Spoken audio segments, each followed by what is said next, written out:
given the decades of wisdom that has built up in the business world, investors, it sounds like you're saying, are making a big speculative bet if they're investing in your company's stock. Well, I think all internet companies, the stocks are incredibly volatile, and But even long term. Long term, I believe that it's very easy to predict that there are going to be lots of successful companies born of the internet. They're going to have very large market caps and so on. I also believe that today, where we sit, it's very hard to predict who those companies are going to be.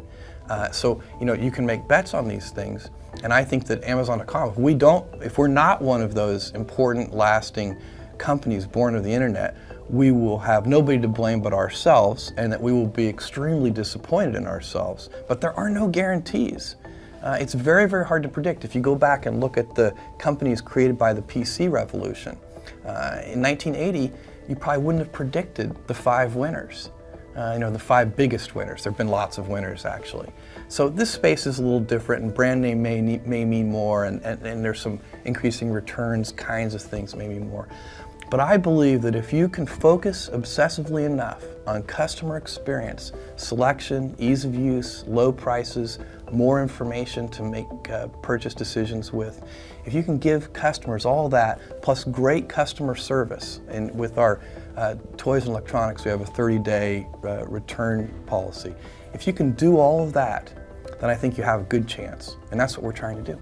You're not really a pure internet company anymore either, are you? I mean, you've got millions of square feet now of real estate. You've got a huge and growing inventory of items that you keep in stock. We do whatever. And you've got thousands and thousands of employees now. Yeah, we have over 3,000 employees and over 4 million square feet of distribution center space.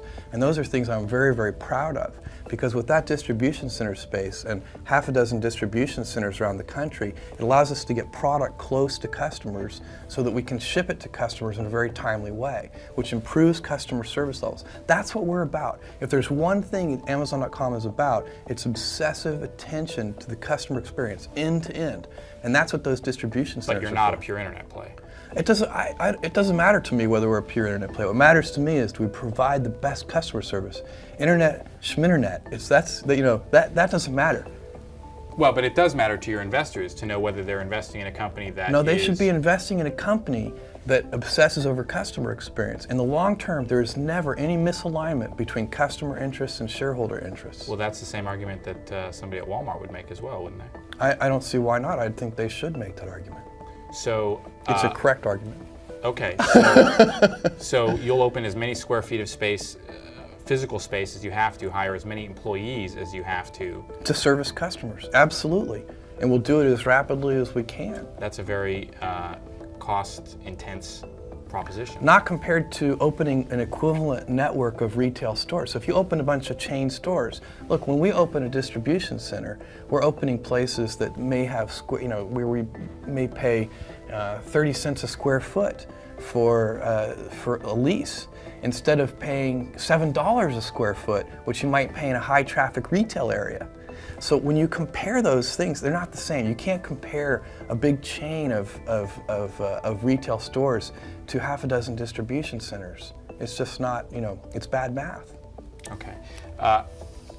Either way, whichever side of the argument you believe, you're making what it seems to me to be. There's only one side, which is obsess over customers. But it seems to me that both with the speed of your growth in terms of the number of stores online that you're opening, the different businesses you're getting into, the number of distribution centers you're opening and new employees you're hiring, that you are making an intense gamble here, which is twofold. One, that you can run this number of businesses, different businesses, well, and two, that you can make money by selling vast volumes of product at essentially razor-thin profit margins. I think that the first one in particular I agree with wholeheartedly, which is that there's no guarantee that Amazon.com can be a successful company. What we're trying to do is very complicated. There's huge execution risk involved. We have a terribly complicated business. We're growing, historically very rapidly. We're opening new product categories. We're expanding in new geographies. We have whole new business models with things like auctions. Now, we think this is the less risky of the two approaches because scale is important in this business, and you need scale also to offer the lowest prices and the best customer service to people. So scale is important to us, and we're going to go after that kind of scale. But it does mean that the executional challenges are huge. And so you'll find a bunch of people back in Seattle and around the world working very hard to make sure we service customers at the level that they're used to, and then even improving that. Isn't it, to some extent, a certain amount of, with all due respect, corporate arrogance to assume that you can come into these businesses, which you have no experience in, and virtually overnight enter a huge variety of different businesses and become the best in those businesses and the market leader in those businesses and execute those well, when there are other companies that have been running these types of businesses for decades, if not more? I don't think so. So when we first started selling books 4 years ago, everybody said, look, you're just computer guys, you don't know anything about selling books. And that was true, but we really cared about customers, and now we know a lot about books.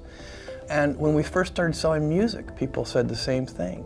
But we hired the right people. So we don't do this in a vacuum. We go out and hire the best industry experts in each of these categories. That's the same with toys and electronics. So, we take this very seriously. We take the commitment to the customer very seriously. And we're not about to release something or announce something before it's ready.